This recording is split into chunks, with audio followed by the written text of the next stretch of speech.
In 1966, a high school English teacher in Rabun County, Georgia, gave his students an assignment that made the federal government uncomfortable enough to quietly attempt to have the curriculum cancelled. The students were 16, 17 years old. They had no funding, no equipment beyond borrowed tape recorders and cameras they learned to use themselves. And the people they were sent to interview were elderly mountain farmers, herbalists, and craftsmen who had never been recorded, never been photographed, and never once imagined that anyone outside their hollow in the Blue Ridge Mountains would care what they knew. What those students documented over the next decade became 12 volumes of the most comprehensive, field-tested survival knowledge ever assembled by ordinary Americans. Not written by a government agency, not by a university, not by a military survivalist program. Written by teenagers who knocked on screen doors and asked old people if they would mind talking for a while. The books are still in print. They never went out of print, and the knowledge inside them has never been replaced by any institution that tried. Here is why that matters more right now than at any point in the last 50 years. Rabun County sits in the northeastern corner of Georgia, wedged into the Appalachian Mountains, where the Blue Ridge bleeds into the Smokies. The people who settled there came in the 1700s, mostly Scots-Irish, following creek beds into hollows so remote that for 200 years, the outside world had almost no reason to go in. That isolation did something unusual. It preserved a body of practical knowledge that everywhere else in America had been replaced, forgotten, or swallowed by industrial convenience. By 1966, the old ways were still alive in Rabun County, not because the people there were backwards. They were alive because the geography had protected them from the machinery of monoculture.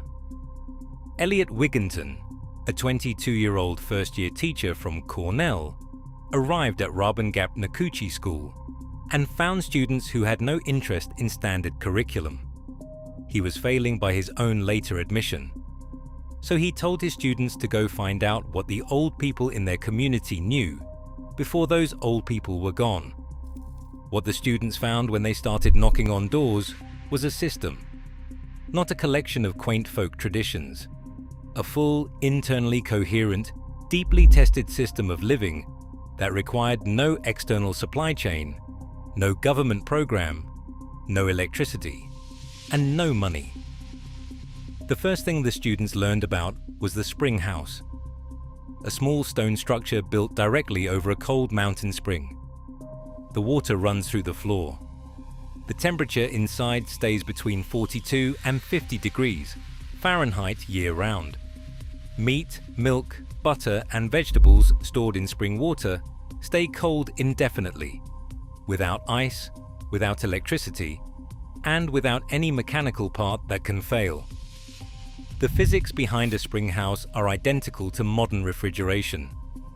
The difference is that a spring house has no compressor, no refrigerant, no electrical draw, and no maintenance cost beyond keeping the intake screen clear. A working one costs roughly $40 in materials.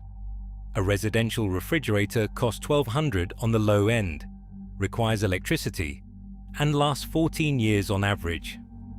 The Foxfire students recorded exact construction specifications, stone selection, mortar ratios, optimal flow rate, intake positioning.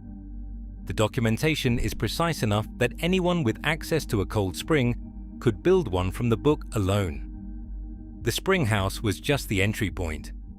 Deeper in those interviews were techniques that nobody in mainstream American culture was recording anywhere else.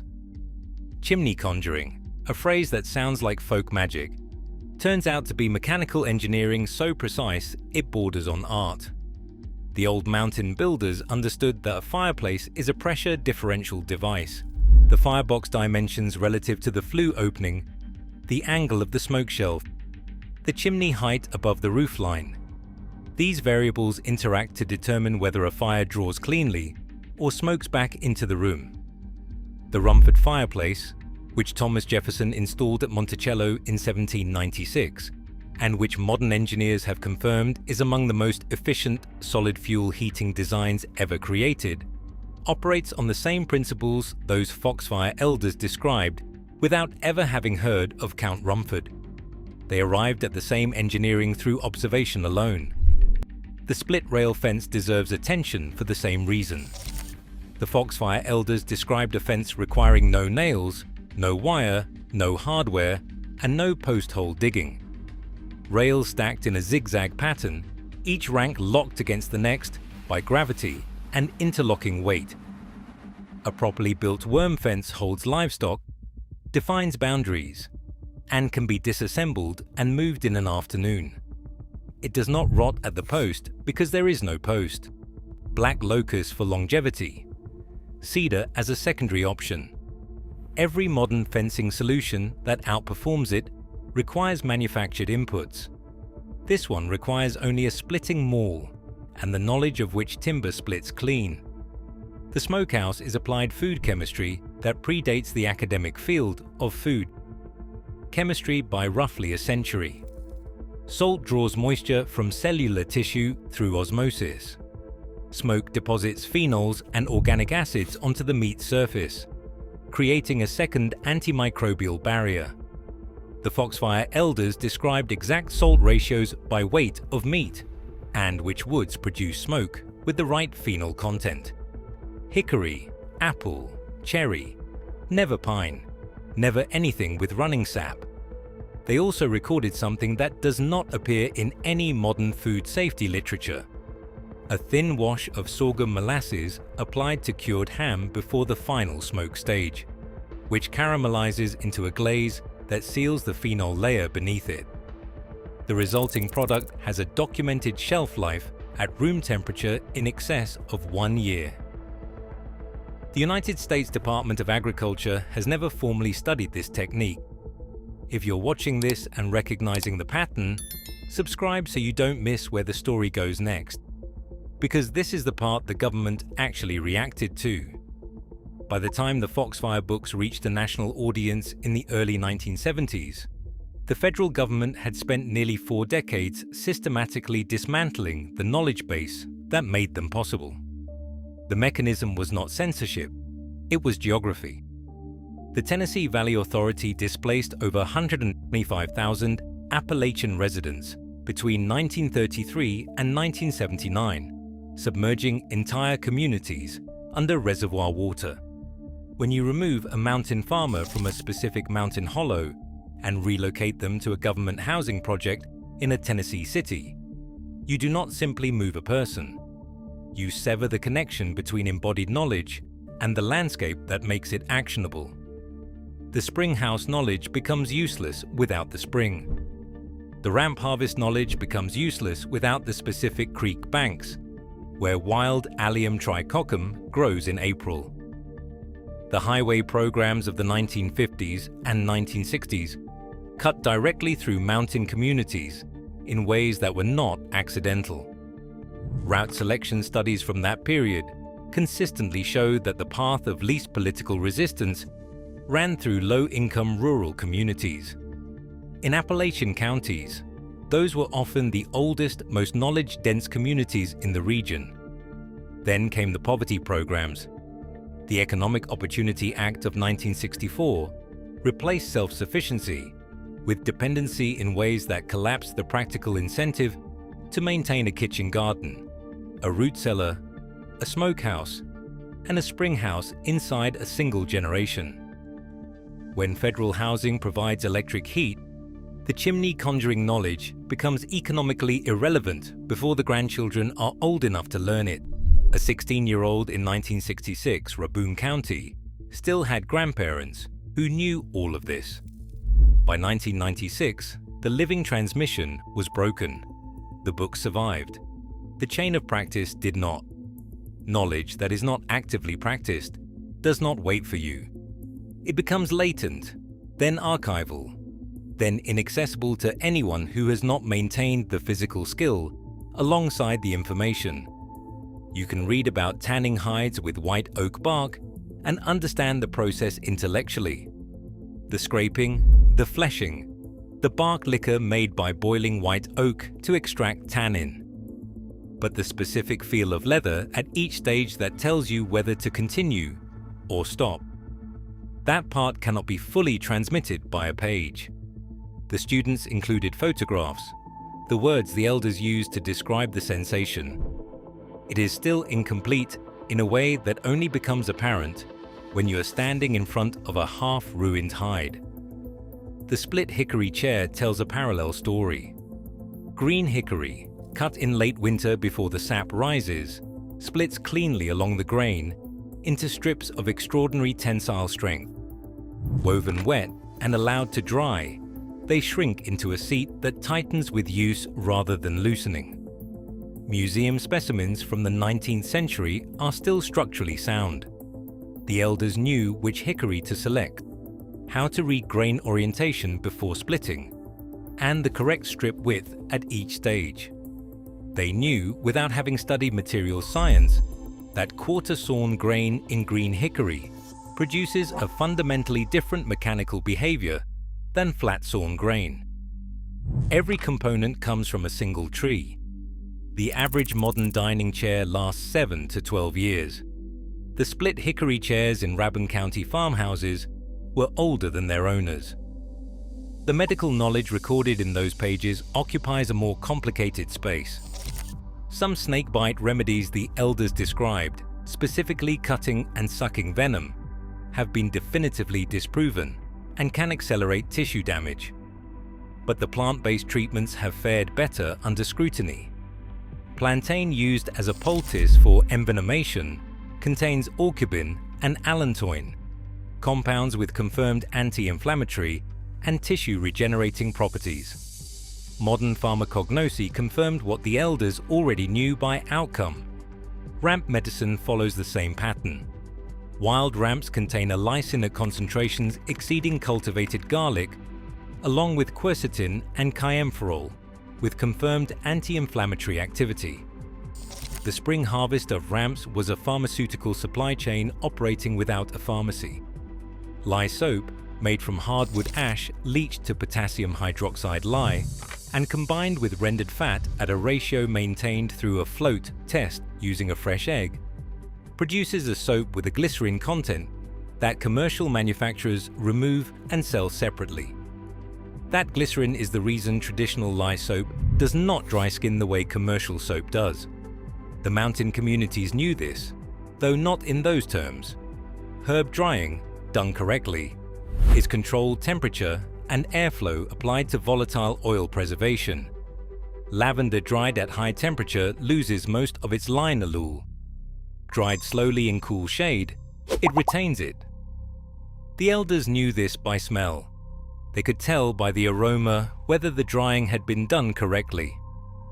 That sensory calibration is what books can point toward, but not replace.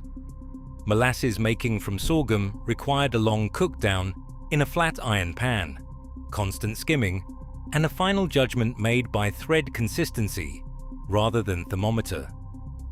The finished product is shelf-stable, high in iron and calcium, and caloric enough to sustain heavy physical labor through months when fresh food was unavailable. Every input comes from the local agricultural system. Moonshine distillation was recorded with considerable candor, which contributed to the federal discomfort with the curriculum. The still designs represent generations of engineering refinement, copper throughout the vapor path, because copper catalyzes the removal of sulfur compounds that cause the worst physiological effects of poorly made spirits. The same engineering principles used in pharmaceutical-grade alcohol production, scaled to the hollow. Water dowsing with a forked peach tree branch does not hold up in controlled studies. Practitioners perform at chance levels for locating subsurface water. But the elders who dowsed also knew how to read plant communities that indicate shallow water tables, how to interpret slope and substrate, how to identify topographic signatures of underground flow from the surface of a hillside.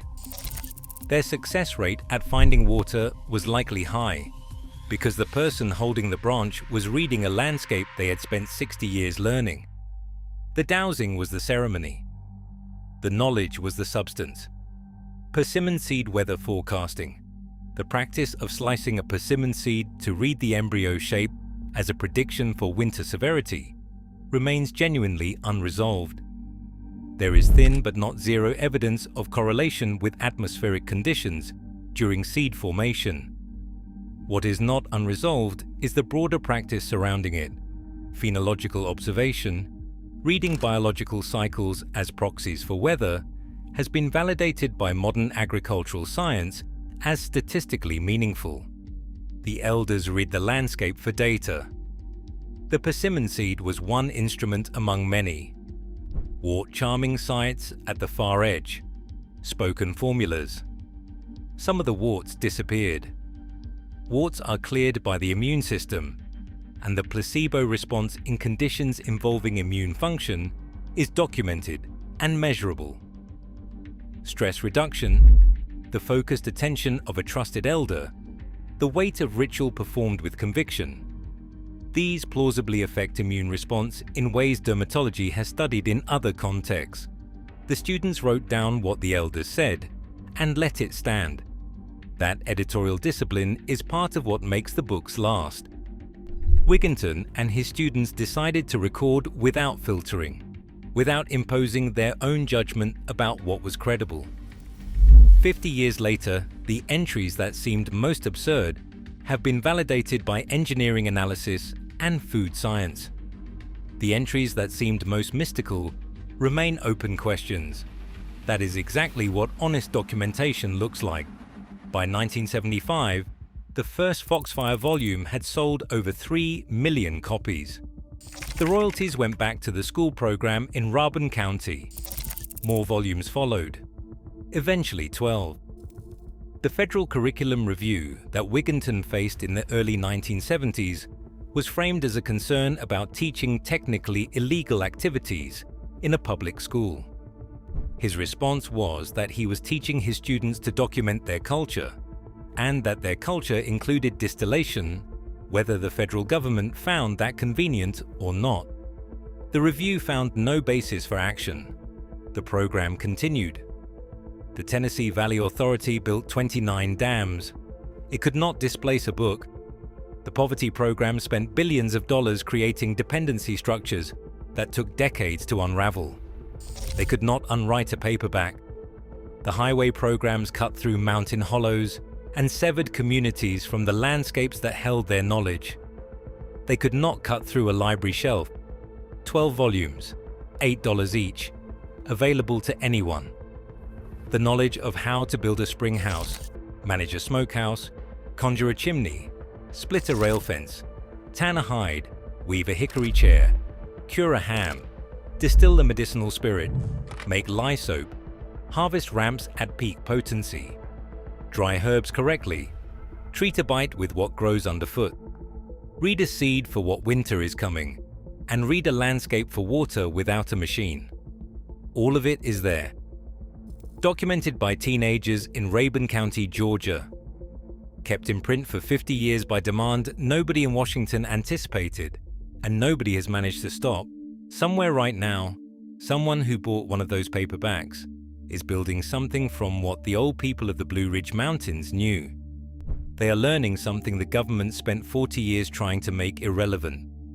The one thing the books cannot tell you is whether the knowledge you are reading was the last living instance of it, or whether somewhere in those hollows there is still a woman who can tell by the smell of a curing ham whether the salt ratio is right. That question has no answer now, which means the books are all that is left.